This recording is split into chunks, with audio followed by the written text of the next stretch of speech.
English!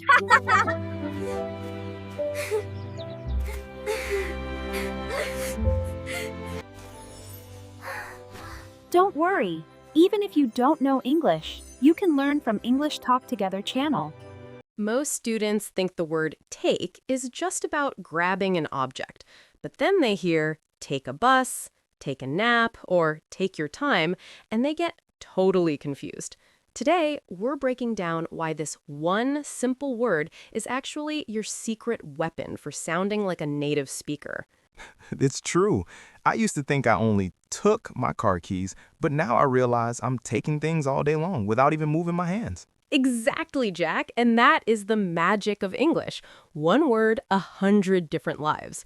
Friends, if you want to stop overthinking your grammar and start flowing, you need to master take. I'm ready. I've got my notebook, I've got my coffee. Oh, wait. Should I say I'm taking a coffee or I have a coffee?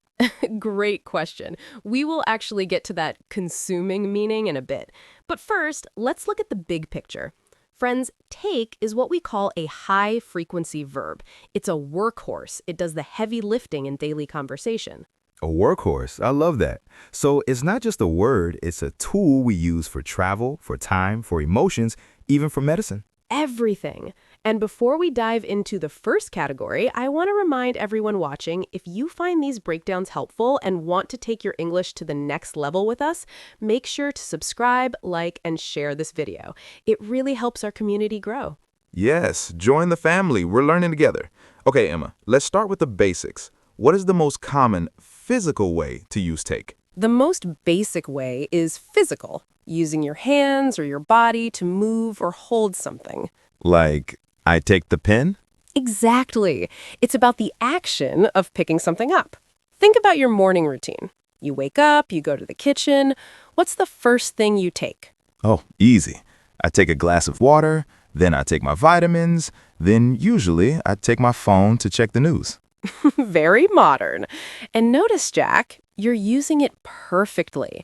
You are physically grabbing those items. But Emma, what about when I leave the house? I usually grab my jacket. Can I say, I take my jacket? Definitely. Take your jacket, it's cold outside. Or don't forget to take your umbrella. It's a physical movement of the object from its place into your possession. I see. So at work, if my boss gives me a document, I take the document from her hand. Precisely. It's an exchange. Here, take this file. Thank you. I'll take it to my desk. Wow, it sounds so simple when you put it that way. It's just hand plus object equals take. For this physical meeting, yes. Let's try some quick-fire examples for our friends at home. Jack, I'll give you a situation, and you tell me what you take. I'm ready. Let's go. You are at a grocery store, and you see a beautiful apple. I take the apple and put it in my basket. You are at the library, and you find a book you love. I take the book to the front desk to check it out. Your friend is struggling with a heavy box. I say, let me take that for you. Perfect. Friends, did you hear that last one? Let me take that for you. That is such a kind, native way to offer help. Moving from here to there. Transporting objects. Now, let's expand that slightly. Take also means to move something from point A to point B. Oh, like a delivery. In a way. Imagine you are at home and you're going to a party. You made a cake. You don't leave the cake at home, right? No way. I want everyone to eat it. So I take the cake to the party. Exactly. You are carrying it away from your current location. This is where students often get confused between take and bring. Ugh, the classic take versus bring. I always mix those up. Don't worry, Jack. It's simpler than you think. Think of the direction. Take is away. Bring is toward. Away and toward. Okay. So if I am leaving my house to go to your house, I take a gift with me. Yes, because you are moving away from your house. And when you arrive at my door, I might say, "Oh, thank you for bringing a gift." Ah, because now the gift is coming toward you. You've got it. That makes so much sense. So if I'm at the office and I need to go to a meeting in a different building, I take my laptop with me. Exactly. You take it with you. It's about the movement. What about kids? If I have to move my son from home to school, Do I take him? Or is that only for objects? You definitely take him. You take the kids to school, you take the dog for a walk. It works for people and animals too, as long as you are the one leading the movement. I take the dog for a walk. I love that. It feels like I'm leading the way. You are. And notice, friends, how natural this sounds. We don't say, I go with the dog. We say, I take the dog. It's much more active. This is really helping me visualize it. Take is like a carry-away verb. A carry-away verb. I like that. Let's keep that energy going. Friends, are you following along? If these examples are making take clearer for you, don't forget to like and subscribe so you don't miss our next deep dive. Seriously, it helps us so much. Okay, Emma, what's the next flavor of take? Okay, Jack, let's get into the lifestyle part of this word. This is where we use take to talk about things we consume, like food, medicine, or even just our daily habits. Oh, like my coffee example from earlier. I'm still waiting to know. Do I take my coffee? You can. Usually, if someone asks, how do you take your coffee? They are asking if you want sugar or milk. You might say, I take it black. Oh, I see. So take here means, how do you choose to have it? Exactly. But it's even more common with things like medicine. You don't eat a pill, you take medicine. Right, right. I need to take my aspirin, or did you take your vitamins today? Perfect. And it's not just things you swallow. It's also about activities that involve your body or your time for self-care. Think about the bathroom. Well, I take a shower. Yes, this is a big one for students. Many languages use the verb make or do for a shower, but in English, we always take a shower or take a bath. And if I'm really tired in the afternoon, I take a nap. Exactly. You take a nap, take a break, or take a rest. Notice the pattern? These are all things that benefit your body or your mind. Wow, so take is almost like giving yourself something, like I'm taking a moment for myself. That is a beautiful way to think about it, Jack. You are taking a piece of time for your own well-being. What about take a seat? My teacher always says that when I walk into the classroom. Yes, take a seat or take a chair. It's a polite way of saying sit down. It sounds a bit softer and more professional than just saying sit. Yeah, sit sounds like you're talking to a dog. Take a seat feels much more like an invitation. Precisely. Friends, if you're enjoying these daily life examples, make sure to subscribe and like the video. We want to make sure you never miss these real-life English tips. Definitely. Okay, so we've done physical objects, moving things, and consuming things. What else can take do? It feels like it's everywhere. It really is everywhere. Now, let's talk about one of the most important uses for your daily conversation. Time. Oh, I know this one.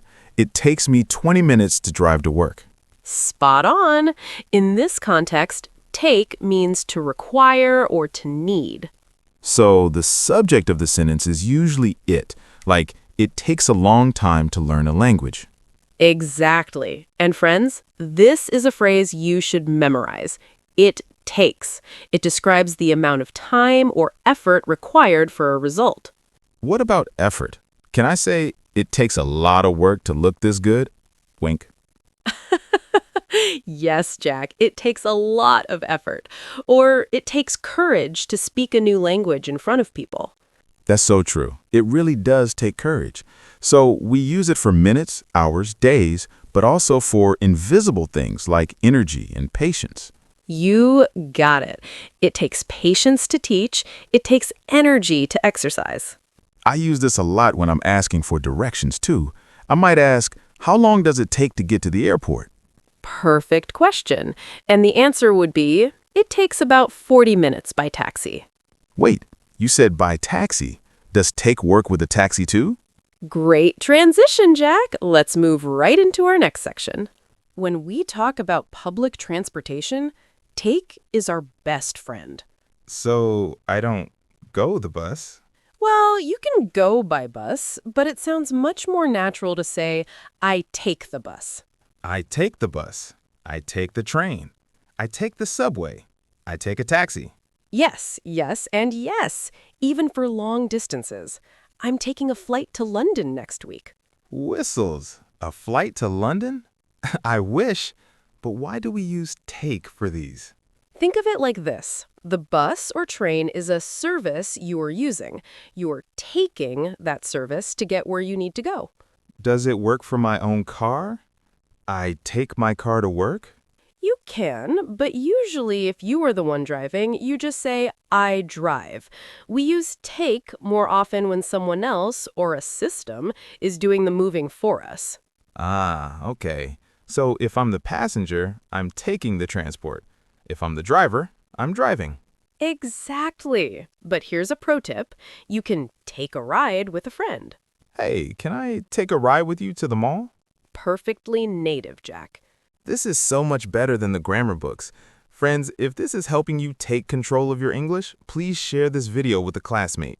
Yes, sharing is caring. Now, Jack, we've covered the most common uses, but there are some special take phrases that don't fit into these categories. Are you ready for the bonus phrases? I'm always ready for a bonus. Now, let's look at take in social situations. This is where the word becomes very psychological. It's about how you accept or receive information and feelings. Psychological. That sounds deep, Emma. Give me an example.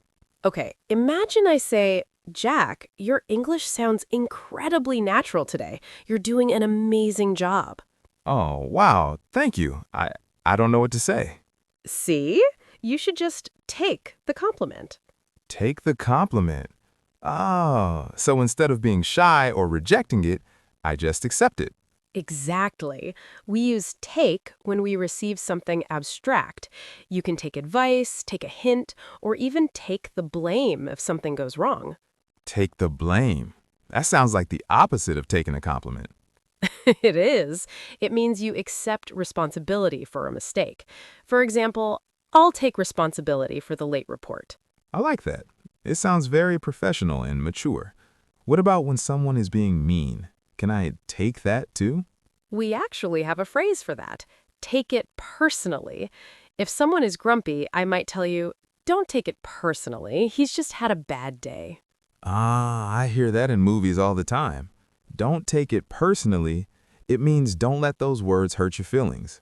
You've got it. It's about how you receive the emotion. This is fascinating. So take isn't just about my hands, it's about my heart and my mind too. Exactly, Jack. Friends, if you want to take our advice, practicing these social phrases will make you sound much more fluent in conversations. If you're finding these tips useful, make sure to subscribe, like, and share. It's the best way to support our free lessons. Common take idioms and phrasal verbs. Okay, Emma, I'm feeling confident. But I often hear take combined with little words like off or up. What's happening there? Those are phrasal verbs. They're like little English Legos. When you snap take together with a preposition, the meaning changes completely. Like take off? I know planes do that. Yes, when a plane leaves the ground, it takes off. But did you know you can also take off your shoes? Oh, right. It's the opposite of put on. And here's a funny one for you. If a business becomes very successful very quickly, we say the business took off. Wow, like a rocket. I love that. What about take up? My sister just took up yoga. That's a perfect example. To take up a hobby means to start a new activity. And what if I'm too busy? Can I say a hobby takes up too much time? Yes, you're a natural, Jack. This old sofa takes up too much space. It means it occupies or fills that space. Okay, let me try one more I heard recently. Take over. Like in a superhero movie, when the villain wants to take over the world. Hopefully no one takes over the world today. But in business, it means to take control of something. She will take over the manager's role next month. So take is basically a shapeshifter. It changes depending on who it's hanging out with. That is the best description I've ever heard. It's a shapeshifter. Before we practice, we have to cover the shortcuts. These are phrases that never change. You just learn them as one piece. Like a formula. Exactly. The first one is take care. Perfect. It means stay safe and be well. Another one is take it easy. That's my favorite. It means relax. Don't stress. Hey, Jack, take it easy. It's the weekend. And if someone is rushing you while you're doing your homework? I tell them, take your time. No rush. Exactly. And the last one for now, take a look. Take a look at this photo. It's a way to draw someone's attention to something. Friends, these 4 phrases, take care, take it easy, take your time, and take a look, are used by native speakers every single day. If you memorize these, you'll sound 50% more natural instantly. Got them. Take care. Take it easy. Take your time. Take a look. Before we get to our final practice, let's look at where things usually go wrong.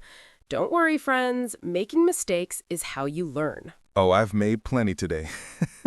What's the biggest mistake people make with take? The most common one is using make or do instead of take. For example, many students say, I'm going to make a photo. Oh, I've said that, but we should say I'm going to take a photo, right? Exactly. In English, you take photos. You don't make them. What about take a decision? I heard my friend say that yesterday. That's a tricky one. In British English, take a decision is common. But in American English, we usually say make a decision. Okay, so take isn't always the answer.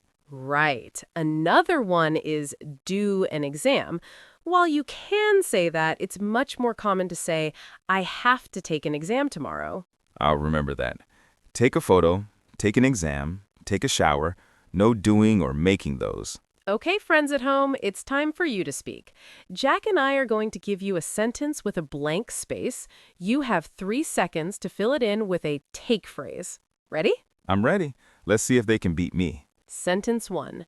It's raining outside. You should blank an umbrella. Take. Good. Sentence 2. I'm so stressed today. Don't worry, Jack. Just blank it easy. Take. Last one, and this is a challenge. I'm starting a new hobby. I'm going to blank up painting. Take. Wow, I'm on a roll. You really are. Friends, how did you do? Tell us in the comments. Did you get 4 out of 4? Emma, I have an idea. Let's ask our friends to use take in a real sentence about their lives right now. I love that. Friends, here's your mission. Go to the comments and answer this question. What is one thing you take with you every time you leave the house? For me, it's my headphones. I never leave without taking my headphones. And for me, I always take a bottle of water. Now it's your turn. Write your answer below. And while you're there, if you haven't already, subscribe and like the video so you can keep learning with us. Summary and farewell. We covered a lot today, didn't we, Jack? We really did. We went from taking physical objects like phones and keys to taking the bus, taking a nap, and even taking a compliment. And don't forget the time take. It takes time to be great. That's my new favorite quote. Friends, remember, you don't need to memorize every single meaning of take today. Just pick 1 or 2 that you can use tomorrow. Maybe you'll take a break at 3 p.m. or take a photo of your lunch. Little steps every day. That's how you get better. Exactly.